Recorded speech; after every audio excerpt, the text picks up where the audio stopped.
like set like after the events of Yakuza 6, and it's set in between Yakuza 7, and it's this tale of how Kiryu comes back as this guy called Joryu, and he tries to kind of like erase the past and make sure his future is the best for his family and the people around him and things of that nature. So that's the story itself, right? So what do I like about this game? What's about it? What other stuff related to it? So, like a Dragon Gaiden, I've got to say, right, they somehow pull this off again, but we've got another Yakuza game where I definitely have had a very good time playing this game. Not only on the level of like the story, right? There's only like 5 chapters, and it's like 8 to 10 hours of an experience for the story, and then there's all the side content, right? And you've also got Nishtani the Third in there. You've also got this whole thing about the Daidoji faction and stuff like that. You've also got the Omi Alliance. So the Omi Alliance have definitely been in the Yakuza games before. And there is some new characters like the Akame character who gives you all these quests you have to do, like level up and stuff like that.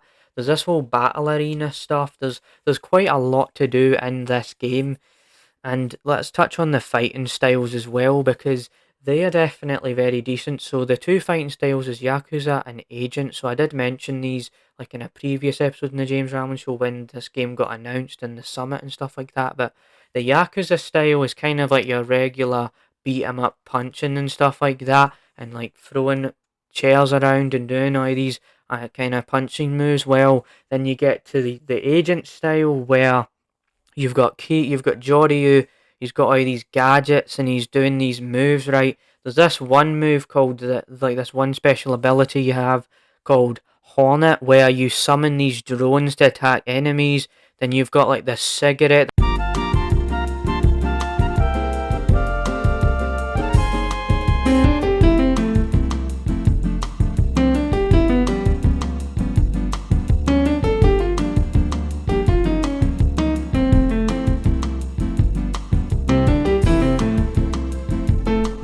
You are about to experience the James Rambling Show, hosted by James Bay.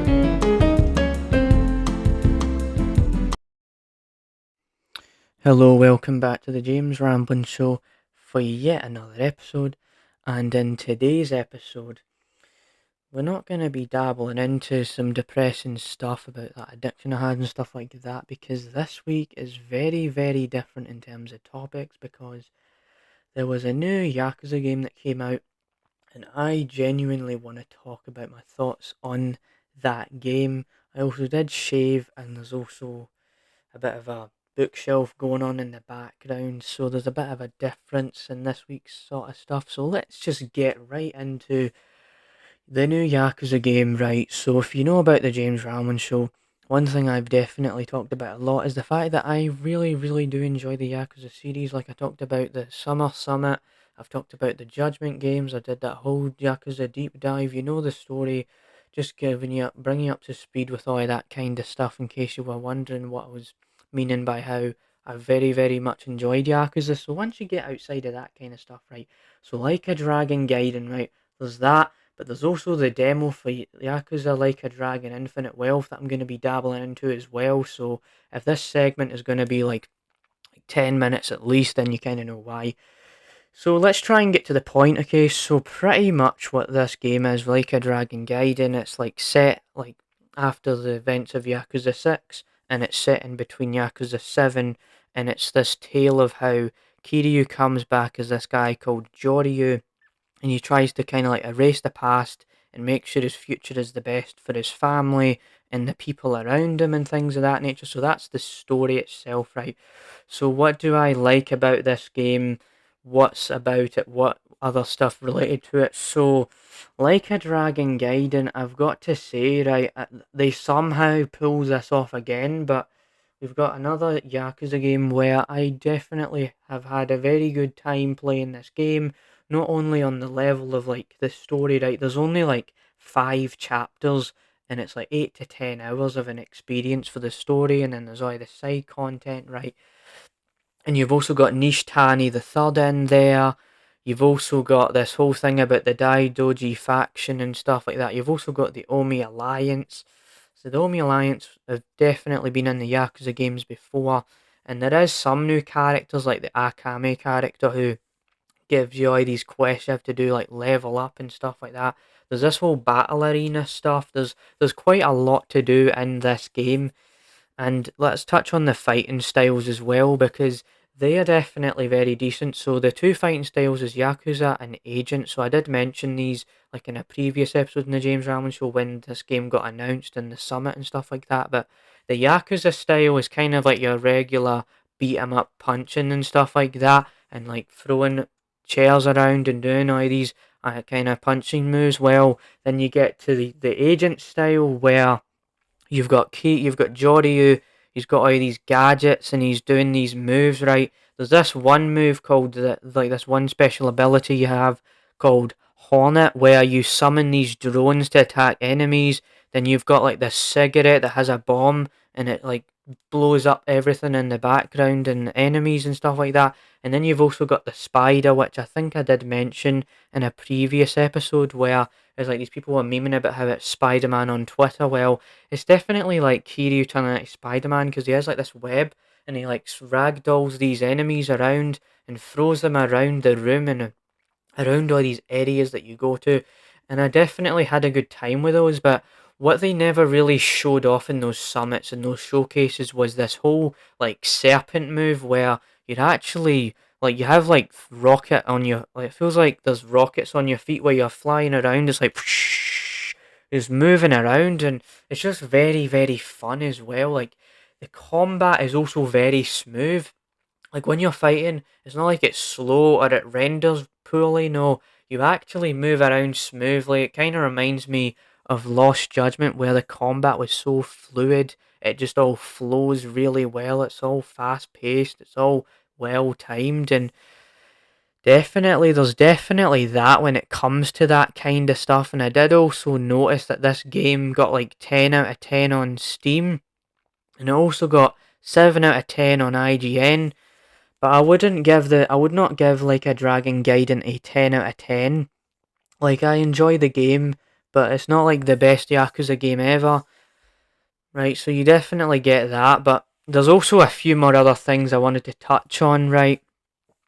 It's like I don't think this should be your first Yakuza game either, especially because there's this whole thing about the fake Ryuji and then the Kiryu and there's all references to the previous games that if you were to just say to yourself, okay, I'm gonna go play Like a Dragon first without playing Yakuza Zero or anything like that. So it's completely different to the Judgment games and what I said about that. Like if you find it too daunting, you don't want to play you want to play Judgment first, but it's completely different with Gaiden because obviously it still connects to those games and stuff like that.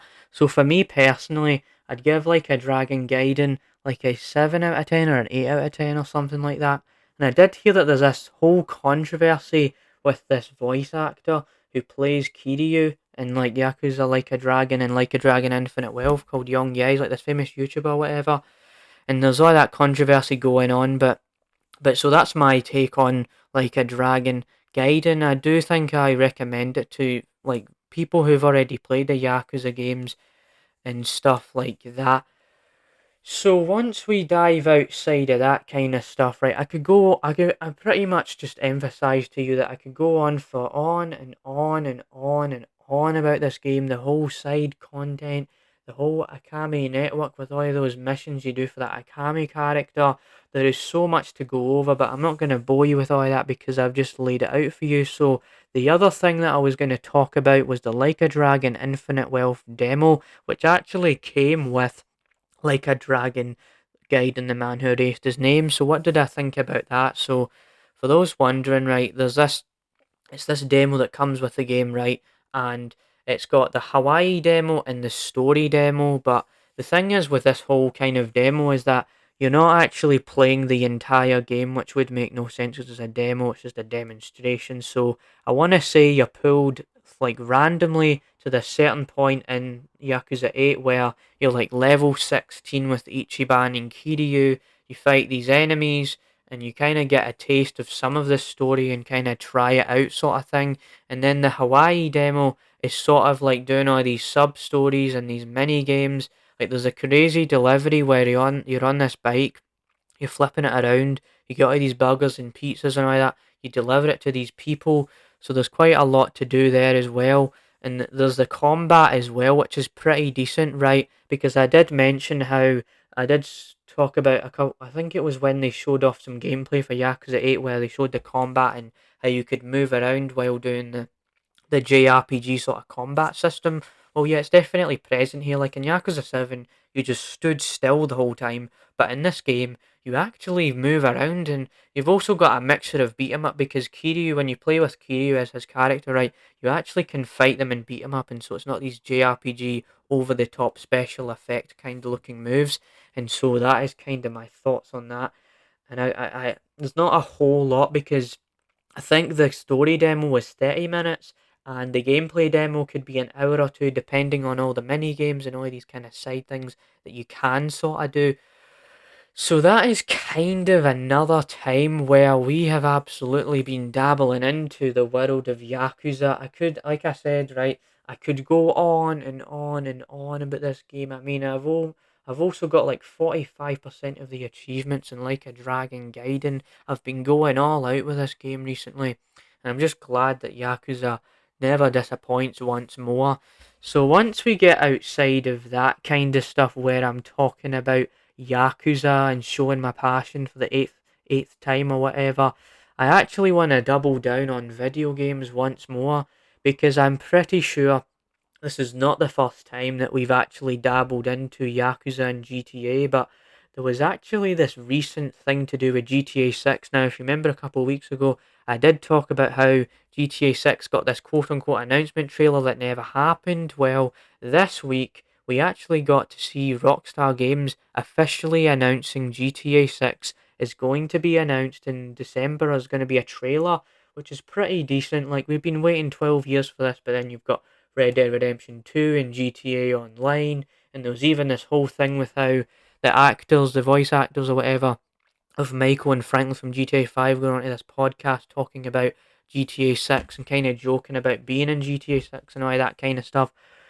So enough rambling, but let's get into this article, right? So I've got an article from IGN because there is the tweet, but there's been people who've just been reading the tweet I've seen in videos, so we're gonna mix it up with a little IGN article this time. So it's coming from IGN, right? So it says Grand Theft Auto 6 trailer arriving in December. It's finally happening. Rockstar Games has announced it will finally debut its highly anticipated Grand Theft Auto GTA 6, blah blah blah, my god. Grand Theft Auto 6, right? Reveal trailer in December 2023. I mean, I'm just so excited coming off of Gaiden, so there's that, right? But revealed in a post on Rockstar Newswire, the developer confirmed rumours from earlier in November that it would share a first official look at the game next month. Rockstar didn't share a full reveal for the game as was expected, but did say it was quote unquote very excited to finally debut GTA 6.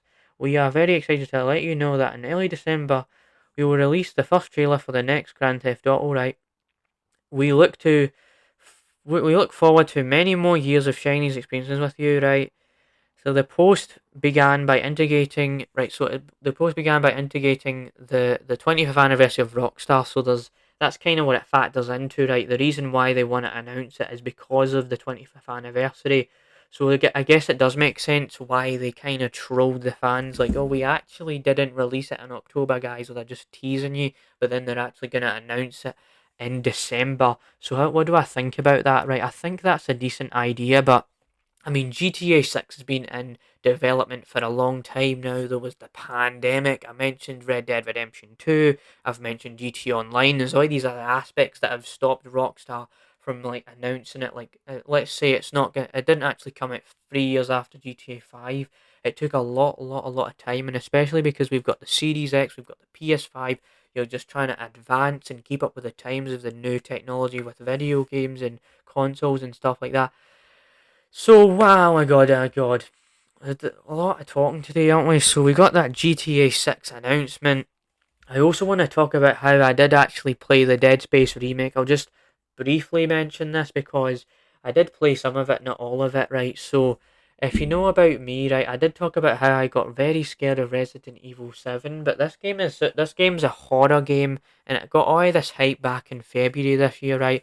And so I was thinking to myself, oh, I want to see what this hype is about and stuff like that.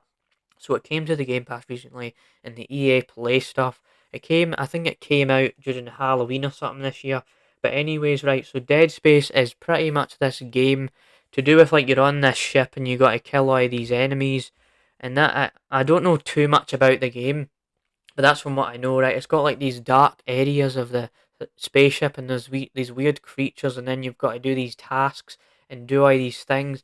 And there was a few times where I did get a bit scared by it, but it wasn't like I to the point where I could stop playing it. Like I wasn't very scared by it.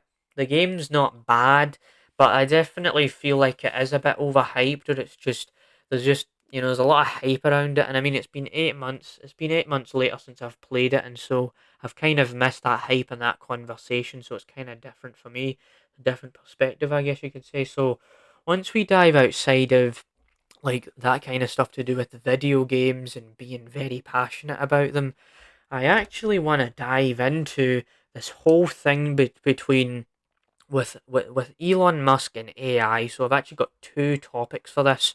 So the first one I want to talk about is actually how Elon Musk told Rishi Sunak about this idea about how AI will make jobs obsolete.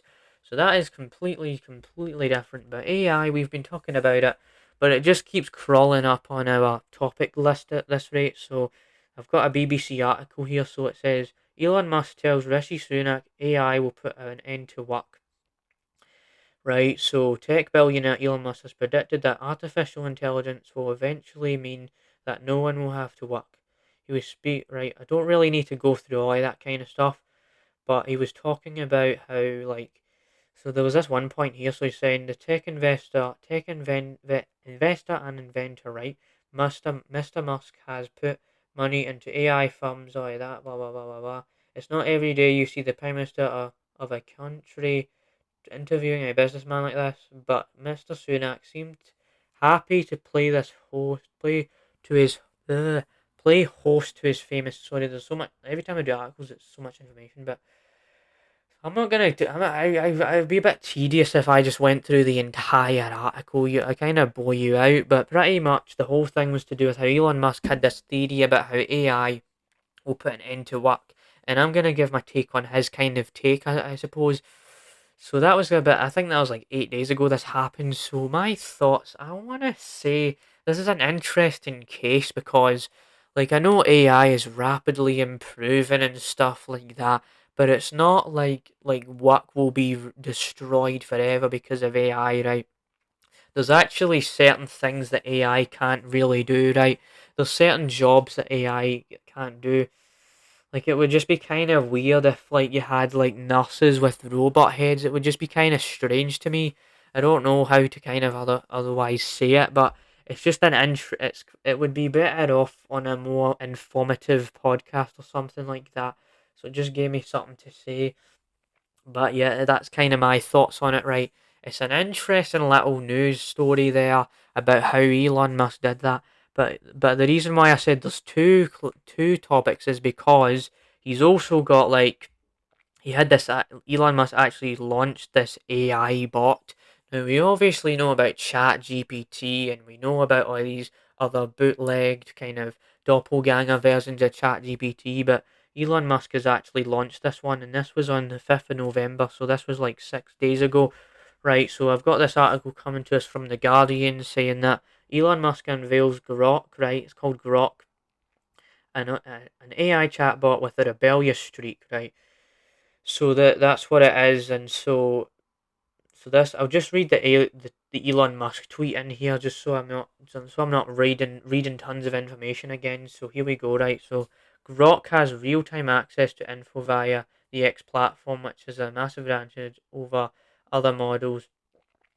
It's also based on love's sarcasm. Who who I have no idea who could have guided it this way, right? So what he was implying was this is more of a satirical, more of a fun taking risks kind of AI bot compared to Chat GPT. So if you know anything about Chat GPT, right, there's certain things that you can't actually ask it to do, right? So for example, you can't actually ask it to do any inappropriate things or say any swear words or anything offensive because they've updated it.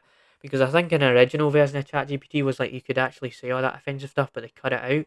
So it's kind of different to Elon Musk's AI chatbot is different to that, and so that's what he's kind of explaining. Woofy boofy boofy, what a mouthful, what a mouthful. We've went from that Yakuza stuff, the gaming stuff, to the Elon Musk and the AI, right? You're starting to see more patterns again. But I do actually want to talk about how there was also some other kind of stuff that happened recently to do with Mr. Beast's new Africa video. So I'll grab the article for this. And just for a bit of context, right, Mr. Beast made this video where he actually made 100 wells for African people, so like this stuff filled with water and stuff like that, and it's been actually been getting a lot of controversy. And if you don't know, you like Mr. Beast is this guy that tries to help people and tries to do all this stuff for money, right? Like have all this money, but still use it for good in good ways and things of that nature. But he's getting this cancellation on him, right? Like people are like, oh no, why are you doing this, Mr. Beast? Right? We really can't have anything good in the world anymore, right? These people literally live off of being triggered, and that's kind of what it's like because he had these videos where he was curing the blind and curing the deaf, and people hated him for that, and he just couldn't do it. And I've got an article, right. It says he's facing backlash after helping build 100 wells in Africa. And I watched the video, and it's not even that bad, right? It's just the internet being the internet at this rate, right? And he's even talked about how he's been working on it for a while, and so he's put all this time and effort into it, and all these people just coming at him and attacking him, and it's just annoying because I know we covered the AI Mr. Beast scam 4 weeks ago, but that as well, right? Mr. Beast needs a break. Mr. Beast just needs a break from all these weirdos on the internet just trying to cancel him and just say he's a horrible human being, even though he's actually a very nice person. He's not a horrible human being, and especially if we're gonna be talking about that, right? I have got an interesting contrast for you because I actually have this current event that I want to dabble into where it's completely the opposite of positive. It's completely the opposite of doing nice things for people. Because if you don't know, right, today is actually Remembrance Day for Scotland, right? And that means that we're celebrating the soldiers who lost their lives in like the World War I and World War II, right? And one thing at school that I learnt was that on the 11th day, on the 11th hour at the 11th minute, you have to do a 1 minute silence. And this morning I actually did it. It's been a while because I've not been in Scotland for a while, so I've not had the chance to celebrate and stuff like that. So I did that, and I was proud that I did it because I was contributing to the whole thing, right? I was doing my thing, right? But there's been this thing going on where we're actually witnessing this like pro-Palestine protest that's being held on this day. So I know I never covered it, but there's been this whole war between Palestine and Israel, and I'm not going to give my opinion on it, but it just relates to it. And these people were protesting, and I've got an article to share about this, right? So it says here, right. Thousands in Scotland are expected to join pro-Palestine marches across the UK on Armistice Day or whatever, Remembrance Day on Saturday. They are calling for a ceasefire in the war in Gaza on the same day people gather to remember those who have died in military conflict since World War I, right? All that kind of stuff, and then it's telling you about how when and where the matches are, but who really cares when this is even happening? It's just insane that these people think this is a good idea. Like you're doing it on a day where you're actually like this is Remembrance Day. Your own people matter first, not these people that are all the way over in a different country. And obviously, it's sad that this whole war was happening, but Israel and Palestine have been going at it for years and years and years now, and the fact that they're making a big deal out of this now, these protesters making a big deal out of this now, it's just kind of silly. Like this has been going on forever and ever and ever. You should be remembering your own people first, And that's kind of my opinion. It's just a disrespectful disaster. A disrespectful disaster, and these people don't deserve any credit whatsoever. I just wanted to make light of it because it's just this insane situation we have on our hands. So, other than that, right, I hope you enjoyed this episode of the James Rambling Show, where it's definitely become a bit more of a passionate episode, where we were definitely not as sad as the last episode with that whole addiction I came out about because it's November. But I just remembered that I actually am going to be taking a week off the show next week because I have something going on, right? So I'm going to just quickly go over this before the episode becomes longer than it needs to. So to give you a bit of context here, so I'm going to be taking a break from the James Allen Show just for a week. Okay, it's different to last year. We're not taking a month off because of all that stuff. It's completely different to that. So I've got this whole thing to do with my sister's birthday, and I'm celebrating my family, and we're going away for a weekend. And so it's on a Friday to a Sunday, and I'm pretty sure I probably won't even be able to record it. I'd rather just spend time with family, I don't need to make it all about me and record and all that kind of stuff. So I'll take a week off, right, but we'll still make it to episode 100. We'll still go further and further and further with this whole thing. But that's kind of why I'm taking a week off the show. I never really mentioned this, but I might as well just get that. I didn't mention it in the start of the episode or any community tab post, but yeah. Woofed, bye, a bit in the freaking episode. It's another rambling part 94. Bye.